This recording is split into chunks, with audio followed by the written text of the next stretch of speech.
Welcome to the channel, everyone, and for a new video. I just want to give you guys an update on why you haven't had a new story from me lately. I had gotten sick several weeks back when I intended to put out a new story, and my voice wasn't good enough for narration then. So I was trying to just let it recuperate, but it progressed into pneumonia, and that progressed into respiratory failure. So I was hospitalized several weeks ago and had to recuperate through that. And so now I'm home and I'm still not quite out of the woods yet, but I just couldn't stay away from you guys. Got to give you all a new story. So I got this one written up, and here I've got it narrated for you. So hopefully you guys enjoy it, but that's why I've been away a little bit. And thank everyone for their support. To like and share and subscribe, please. Help me grow this channel. I'd like to be here and entertain y'all for a long time if I can. So, and your help is key to that. So we'll get right into it. I'll stop jabbering now. So here we go.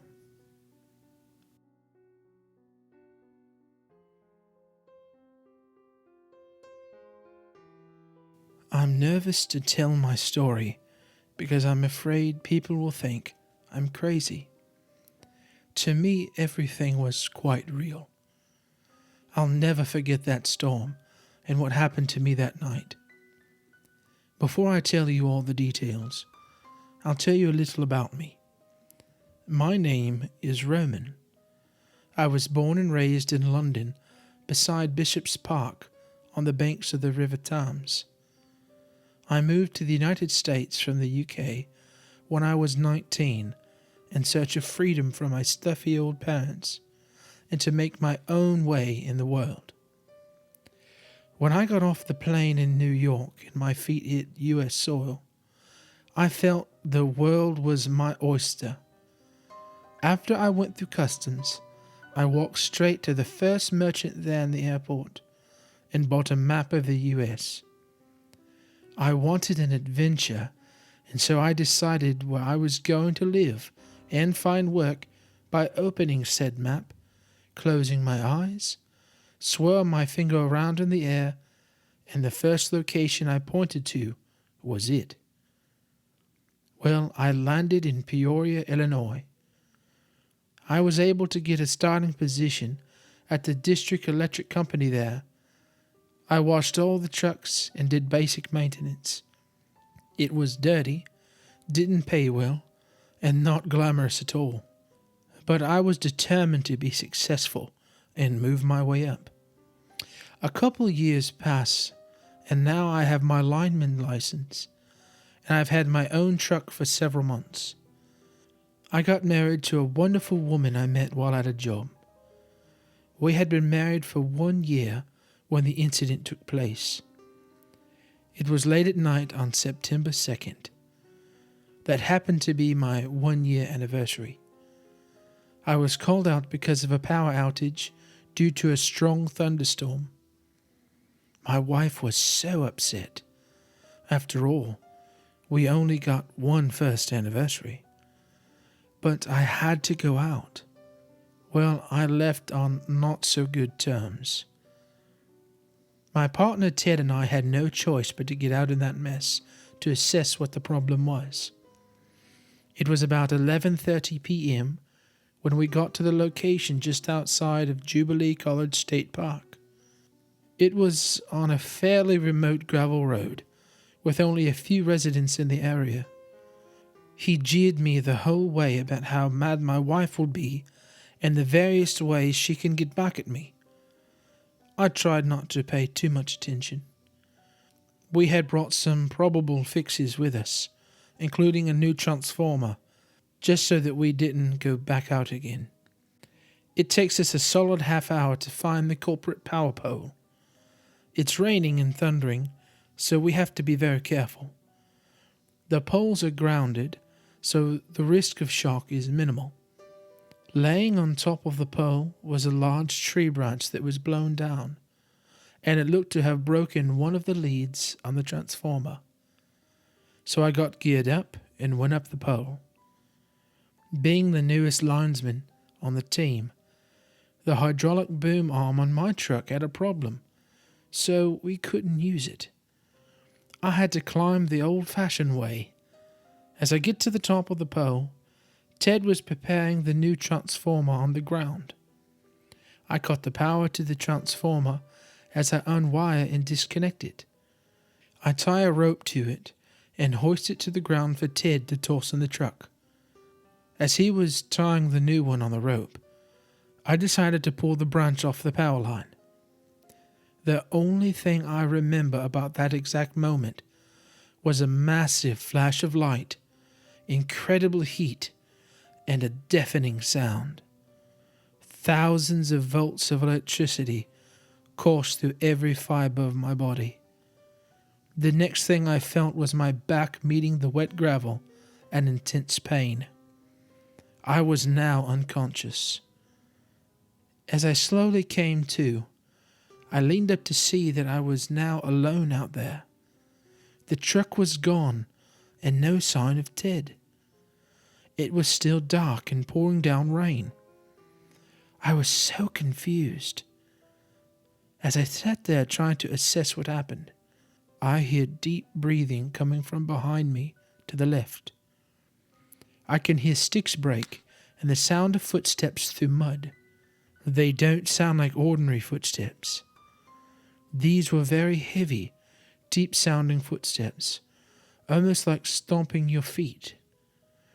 It was so dark that I could only make out a silhouette of whatever it was. And boy, was it big. It grabbed my jacket collar and hoisted me up and started dragging me as it turned around to go back from where it came from. I still couldn't tell what it was or where it was taking me. My limbs were powerless to fight back. I could hear my jacket ripping some from the grip of his huge hands. I ended up passing out again. I came to again inside of a small cave. It was dark, with the exception of some light flickering around a corner. I called out for help. The moment I did that, I heard the breathing and a deep huff and guttural growl. My eyes could focus some now because of the light inside the cave. I was laying on my stomach, and as I lifted myself to my elbows, what I saw terrified me. A pair of huge, dark brown, densely hairy feet were walking toward me. I looked up and could see that it was Bigfoot. The massive size of this creature left me feeling like a tiny guppy in a shark-infested tank. It walked up to me and grabbed my collar again, and lifted me and set me farther in the cave by the fire. At first I thought I angered it, but it didn't seem to display any emotion. It just laid me down by the fire, and it went and sat back down by the huge log it was sitting on. I froze in fear. It just stared at the fire as if I wasn't there. I had heard about these creatures here in the States, but I didn't believe they existed. I imagined that it was all folklore. But here I was, in a cave, by a fire, with Bigfoot. I asked it, "Why did you bring me here?" It just kept staring at the fire. I asked it again, "Why did you bring me here?" Except a little more aggressive. It still ignored me, staring at the fire. I asked it another question. "Are you going to eat me?" My heart sank instantly when its eyes shifted straight at me, and he looked at me square in the eye. He locked eyes with me for at least 10 seconds before he went back to looking at the fire. I knew my life was over, and I would never see my wife again. What pained me the most was leaving after an argument and not being peaceable and making up with her before I left, or at least acknowledge her feelings. I hoped that she would forgive me. To make matters worse, the bracelet she gave me as a wedding gift was now gone. As these thoughts were going through my mind, the silence was cut with 4 words. With a deep, raspy voice, Sasquatch said, "We don't eat humans." He then gave me a toothy half smile. I was speechless. I just heard a Bigfoot talk. I asked him again, "Why did you bring me here?" He responded, "To protect you." I just sat there contemplating the gravity of those simple words. The monster of folklore that people believe isn't real, and that people the country over circulate stories about, was trying to save my life. I asked him what any Bigfoot lover or hunter would logically ask. Why do you hide from humans? His answer was astonishing. He simply said, "Humans are bad predators. We must hide to live."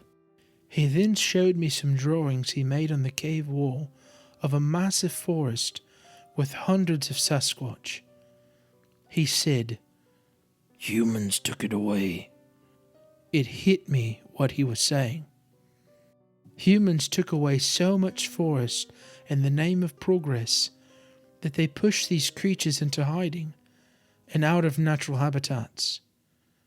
That would explain why some Bigfoot are aggressive to humans and others are not. Some have been pushed out of the territories, and they know humans did it. I would be angry too if someone did that to me. He returned to sitting by the fire and staring into it. I sat down across from him and watched the fire as well. I could feel myself dozing off from exhaustion. I leaned over and closed my eyes. Suddenly, I felt my face being slapped and liquid hitting me. As I opened my eyes, it was Ted yelling at me to wake up. It was pouring rain and still storming. I could see red and blue lights flashing all around, and the sound of vehicles approaching. I was laying there in the rain the whole time, or so I assumed. Ted yelled that I was alive as he started weeping. I was 25 feet away from the pole that I was ripped off of by the lightning. I was over 30 feet in the air on the pole, and the only reason I didn't die was because I landed in some grassy quagmire. I got loaded in the ambulance and taken to the ER. After being stabilized, I was laying there waiting for my wife to get there. I couldn't wait to see her and tell her how sorry I was that I made her upset like I did. I look over at my jacket in the chair beside me, and on the collar was 4 rip marks. I was puzzled. Ted came in and moved my jacket and sat down. I finally was able to ask him how long I was out. He said he tried to wake me for 2 to 3 minutes, but when he went to the truck to radio for help, the radio wasn't working through the storm, and there was too much static. He didn't have any signal, so he jumped in the truck and sped to the next house, about a mile away, to call for 911. A county sheriff lived at the house, and the EMT station was just another mile away. He said he couldn't have been gone for more than 10 minutes. When he got back, I was almost 10 feet farther away from where I originally landed. But he didn't think anything of it, because he was focused on if I was alive or not. I just sat there in the bed, remembering my conversation with Bigfoot so vividly. After a few weeks of recovery, I went back to the area to see if I could find what I was remembering. I went alone. I walked for several miles down that road and in surrounding woods. After about an hour of pointless searching, I head back. As I do, I find a cave opening only 40 meters away from where I was hit. I turned my flashlight on and went inside to look around. It was completely empty. As I backtracked to leave, I saw something shimmering at the entrance to the right side. I bent down and moved some debris, and to my shock, it was my bracelet. I picked it up and stared at it in amazement, confusion, and fear. I put it in my pocket and walked back to my truck and never went back to that area again. My conversation with Bigfoot, whether it was real or imagined, taught me a valuable lesson. My actions can directly affect the lives of others for good or bad. I am determined to live a more eco-friendly life and never leave the house upset. I will continue to work on being more peaceable with my wife. As I think about that eventful night, I still can't figure out exactly what happened. All I know is that it changed me for the better. Thank you everyone for listening and watching. My name is Matt. I hope you enjoyed my story. Your generosity and support is much appreciated, so please hit that subscribe button and like my video and share to your social media. I'll catch everyone in the next video.